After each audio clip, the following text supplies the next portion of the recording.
चला मंडळी व्हिडिओला सुरुवात करूया।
गेट आहे जो आपल्याला इथं दिसत आहे तो, आणि जो हा पूल आहे हा त्याखाली उचलला जात असणार आणि राजे महाराज जेव्हा येत असणार तेव्हा हा पूल पाडला जात असणार आणि राजे महाराज गेल्याच्या नंतरला किंवा सरदार किंवा इथला जो किल्लेदार असेल तो गेल्याच्या नंतरला तो पूल परत उचलला जात असणार।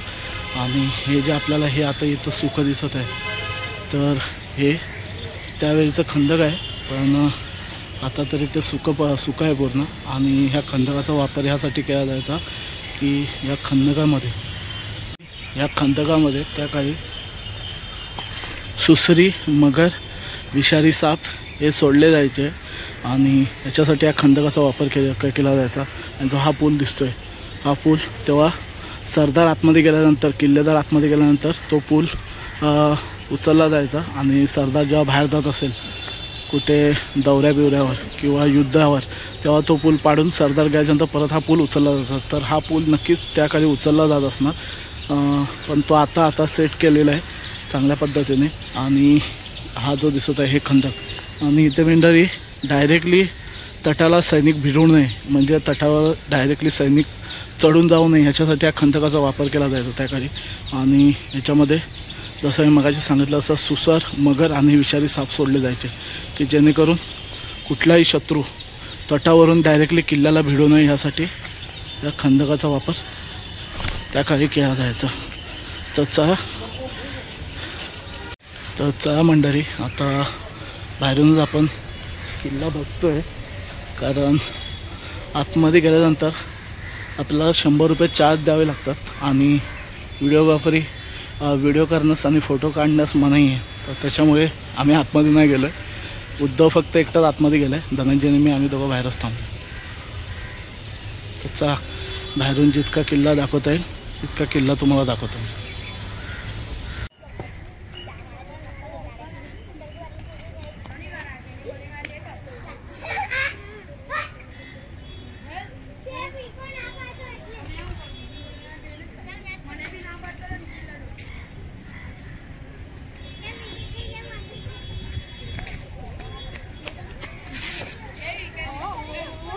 तर मंडळी एक काळ असेल जेव्हा याच तापी नदीतून कारण पात्र बघू शकता केवढं मोठं आहे, इथून ते नाही म्हटलं तरी हा ब्रिज केवढा मोठाच्या मोठा गेला आहे। हे पात्र नक्कीच तेव्हा पण नक्कीच ह्याच्यापेक्षा जास्त मोठं असणार। आणि हे आता सगळं कचरा बिचरा आहे, परंतु हे तर खूप पाणी इथपर्यंत असणार, पाणी पूर्ण किल्ल्यालाच लागत असेल बहुतेक तर, कारण ही बाजू पूर्ण पाण्याच्या साईडून असणारी किल्ल्याची ही बाजू आहे। आणि इथून पण एक गेट आहे बघायला गेलं तर, हे बघा हा इथे एक गेट आहे आणि पुढच्या बाजूने गेट आहे. तर पुढच्या बाजूने सगळंच एकदम चकाचक वाटतंय किल्ल्याचं. पाठच्या बाजूला ही सर्व मूळ स्थिती आहे या सुरतच्या किल्ल्याची.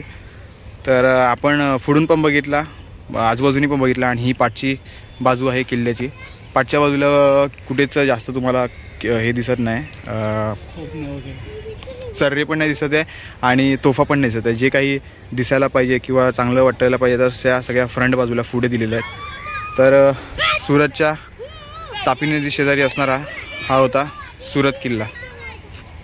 सुरत किल्ल्याची माहिती जर बघायला गेलो मंडळी तर म्हणजे सुरत किल्ला भुईकोट किल्ला. आता आपण जर बघितलं असेल तापी नदी आणि त्याच्या बाजूने असणारे जे काही बुरुज वगैरे तो भुईकोटच आहे किल्ला. त्याची उंची तर सध्या म्हणजे शून्यच आहे, कारण की तसं काही कुठल्या ह्याच्यावरती नाही आहे, डोंगरावरती सोपी आहे. म्हणजे चढणी बिंडीला सोपं आणि सगळं सोपंच आहे. तर शिवचरित्र वाचताना आपल्याला मेन म्हणजे अनेक असे भरपूर प्रसंग वाचण्यात येतात शिवाजी महाराजांच्या चरित्रातून. परंतु सर्वात महत्त्वाचं असं जर आपण बघायला गेलं तर 300 किलोमीटरवर असणारा असा हा किल्ला आहे म्हणजे बऱ्यापैकी. आणि तर मंडळी शिवचरित्र वाचताना आपल्याला वेगवेगळे असे प्रसंग आपल्यासमोर येतात. म्हणजे मग ते अफजल खानाचा वध असून दे किंवा आग्र्यावरनं आलेले महाराज असून दे किंवा सुरतेची लूट असून दे. तर हे सुरतेची लूट म्हणजे गुजरातमध्ये. तर आपण त्याच किल्ल्यावरती होतो आता, सुरत किल्ल्यावरती. तर 1664च्या जानेवारीमध्ये शिवाजी महाराजांनी मुघल साम्राज्यातील सर्वात श्रीमंत अशी शहर असणारे सुरत लुटलं होतं. खुदावर खान पदवी असलेला ख्वाजा जफर याने इसवी सन 1540 साली बांधण्याचा याचा उल्लेख येतो. आणि ते जो शिलालेख आहे जरा चालू ठेव. या किल्ल्याचा प्रवेश करताना बाहेरील तटबंदी असलेला लहान दरवाजा पार केल्यावर उजवीकडे आपण किल्ल्याच्या मुख्य दरवाजासमोर येतो. आणि दरवाजाच्या समोर आपल्याला उभ्या राहिल्यावर एक इंग्रजीमध्ये शिलालेख दिसतो. जो तू शिलालेख काढवतास ना तो इंग्रजी शिलालेख आहे. तर त्या इंग्रजी शिलालेखात त्यानुसार हा किल्ला गुजरातचा सुलतान मोहम्मद खान तिसरा याच्या काळात दरवाजासमोर हा म्हणजे शिलालेख कोरलेला आहे.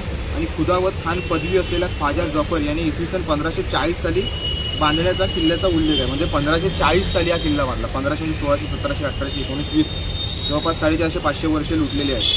आणि याच लेखात शिवाजी महाराज यांनी 2 वेळा सुरतेवर हल्ला केला पण किल्ल्यावर हल्ला न केल्याचे नमूद केले आहे. म्हणजे सुरतेवर हल्ला केला महाराजांनी, सुरत लुटली, परंतु किल्ल्यावर हल्ला केला नव्हता असं म्हणजे त्याच्यावर नमूद आहे.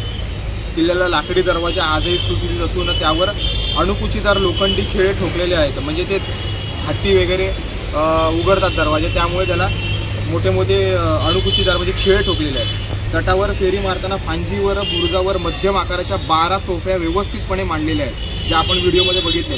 संपूर्ण किल्ला फिरण्यासाठी अर्धा तास पुरेसा होतो.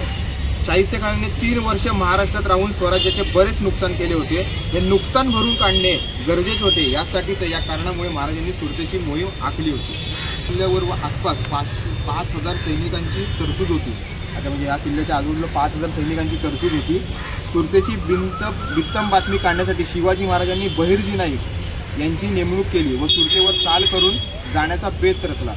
यासाठी मराठ्यांनी घोडदळ सज्ज केले. इसवी सन 1663 डिसेंबर रोजी 8,000 शिबंदी राजगडवरून मुघलांपासून दूर राहत तापी खोऱ्यापर्यंत उतरली. म्हणजे तापीचं जे खोरं आहे पाण्याचं तिथपर्यंत ती उतरली आपली मराठ्यांची शिबंदी. वेगाने वाटचाल करीत करीत ते मराठी 20 दिवसात जानेवारी 5 रोजी 10 वाजण्याच्या सुमारास सुरतेजवळील गणदेवी गावाजवळ उतरले. गणदेवी हे वाटतं आता स्टेशन पण आहे, म्हणजे गुजरातमधला काही गणदेवी स्टेशन झालं. त्या गणदेवीचे इथे तळ होता आपल्या मराठ्यांचा. येथून त्यांनी मोगलांच्या सुरतेवरील सुभेदार इनायत खानाकडे वकील पाठवून व सुरतेतील व्यापाराबद्दलची खंडणी मागण्यासाठी अशी म्हणजे संदेश देवाणघेवाण केली, बरेचसे पत्र वगैरे. परंतु शेवटी महाराजांनी सुरत ही लुटलीच. तर ही व्हिडिओ होती आपली सुरतेची, सुरतच्या किल्ल्याची, आणि ही माहिती होती सुरतच्या किल्ल्याची.